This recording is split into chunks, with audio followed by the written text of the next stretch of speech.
বন্ধুরা আজকে তোমাকে নিয়ে এলাম আমি ঝাঁকানাকা কালারফুল একটা রেসিপি। তো এই যে দেখতেছে না, খুবই সুন্দর দেখা গেতেছে না, একদম অন্ধ মানুষও কিন্তু চোখে ফিরে যাব, কিছু কিছু দেখবো যে না এত সুন্দর দেখা গেতেছে। তো যাই হোক, এই এত সুন্দর রেসিপিটা বানাতে মাত্র একটা উপকরণ থাকলেই হবো। তো এই একটা উপকরণ দিয়ে সামান্য অল্প খাটনি মানে পরিশ্রম দিয়ে এই রেসিপিটা বানানো যায়। আর এই রেসিপিটা ছোট মানুষ যেটা পছন্দ করে একদম অসম্ভব। আর যদি বাড়িতে ছোট মানুষ থাকে তাহলে বানিয়ে খিলান পারো।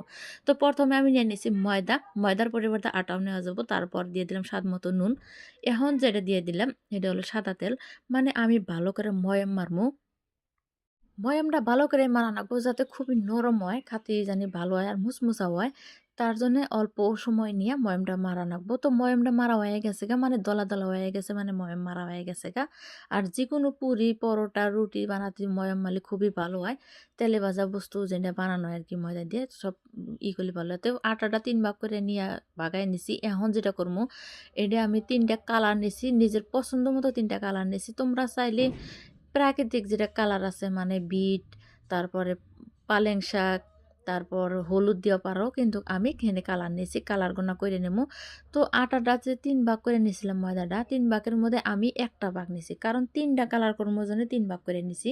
তো হেনে দিয়ে দিতেছি আমি গ্রিন কালার। এই সবুজ কালারটা আমি অল্প পানির মধ্যে বেশি করে কালার দিয়ে তারপরে এই যে আটাটা লাহে লাহে অল্প অল্প করে পানি দিয়ে গুলে নিতেছি। তো ভালো করে গুলে নিয়ে রাখবো যাতে খুব নরম না হয়, ওইভাবে করে নিয়ে রাখবো। তো এই যে এরকম একটা সফট ডো হয়ে গেল, আমরা যে পুরি বানাই ঠিক ওইরকম ডো হইলো। তো যাই হোক, এটা আমি সাইড করে থিয়ে দেবো। এক কালার হয়ে গেল। আরও অন্য কালার নিয়ে নিতেছি। এখানে নিয়ে নিছি আমি যে বিটের যে কালারটা আছে না, পার্পল কালার, ওই কালারটা নিয়ে নিছি। তো এটা খুবই সুন্দর দেখা যাচ্ছে, এটাই সহিয়ে পড়ার মতো কালার। তো যাই হোক, এটাও মারা হয়ে গেছে গা। এখন আমি আরও আরেকটা কালার নিয়ে নেবো। হেনে নিয়ে নিছি হলুদ কালার। হলুদ কালারটাই যে দেখতে চাও।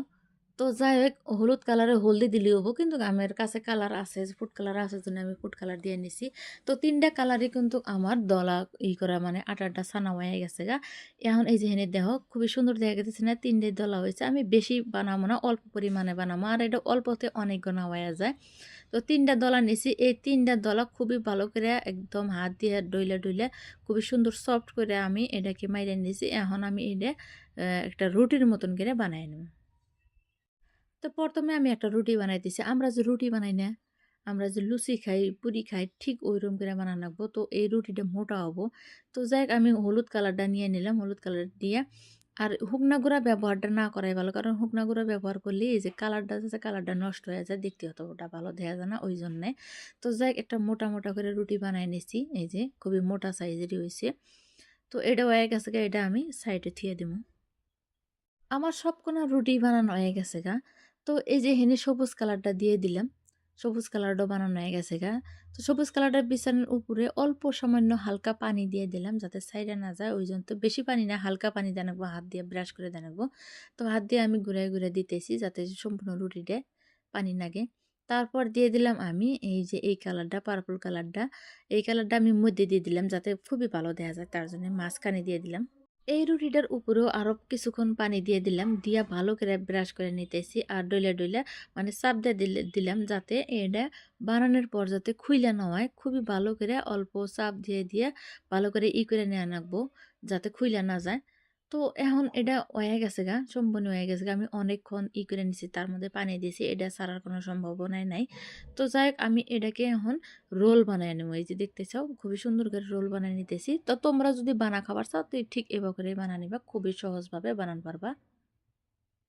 তো যাই হোক, রোলগুলো হয়ে গেছে, হওয়ার পরে আমি দুই হাত দিয়ে ভালো করে ডইলে নিতেছি যাতে এই রোল বানানোর পরে যাতে ছুইটা না যায়, মানে তেলে দেওয়ার পরে যাতে ছুইটা না যায়, ঠিক ওই হিসাবে আমি ডইলে নিতেছি। তো একটা চাকুর সাহায্যে আমি পিস পিস করে নিতেছি, মানে ছোট ছোট করে টুকরা টুকরা করে নিতেছি। একটা টুকরা আমি দেখাই, এই যে দেহ কতটা সুন্দর হয়েছে না, আর কতটা ভালো দেখা গেতেছে। আর এইটাকে কয় রামধেনু লুচি। তো যাই হোক, রামধেনু যাই হোক, এটা কালারফুল লুচি। বাড়িতে যদি ময়দা থাকে বা আটা থাকে খুবই সহজভাবে বানাতে পারবা। তো এক এক করে আমি অনেকগুলো বানাইছি এই একটা রুটি দিয়ে, মানে 3টা রুটি এক করে একটা রোল দিয়ে ইত্যাদি বানাইছি। আর এটাকে ছোট ছোট আকারের আমি লুচি বানাই নেবো। তো যাই হোক, আমি লুচি গোনা বেলে নিছি, লুচি গোনা বেলতে আমি দেখান পারি নাই।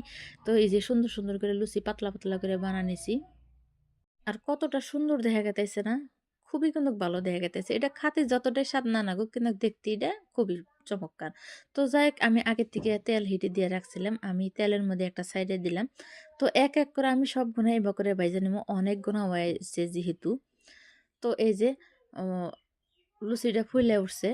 তো অল্প চাপ দিলে হালা লুচিটা ফুইলা যায়। তো এবার করে তোমরা ভাইজা নিবা।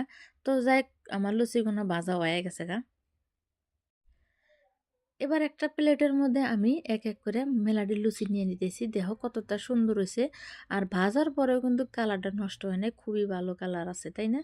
আর দেখতেই তো মাশাআল্লাহ কয় নাকবো না। তো যাই হোক বন্ধুরা, এরকম করে রেসিপি বানায় খাইও বাড়িতে আর সবাইকে চমকে দিও। তো সম্পূর্ণ হয়ে গেছে গা। এখন আমি একটা তঙ্গুরে বাইঙ্গা দেখামু, মানে চিরা দেখামু। এটা তো মচমচা না, বাইঙ্গা দেখানোর কোনো কিছু নাই। তো যাকে যে দেখতেছো কতটা সুন্দর হইছে আর এটা খাতে কিন্তু অনেকটাই সুন্দর হইছে। তো যাই হোক বন্ধুরা, আমার রেসিপিটা আজকে এখানেই শেষ। যদি আমার এই রেসিপিটা তোমার ভালো লাগে তাহলে লাইক, শেয়ার, কমেন্ট করে দিও। তো আজকের মতো বিদায় নিতেছি। আবার আসবো কোনো নতুন রেসিপি নিয়ে। ততটা আমি তোমরা সুস্থ থাকো, ভালো থাকো।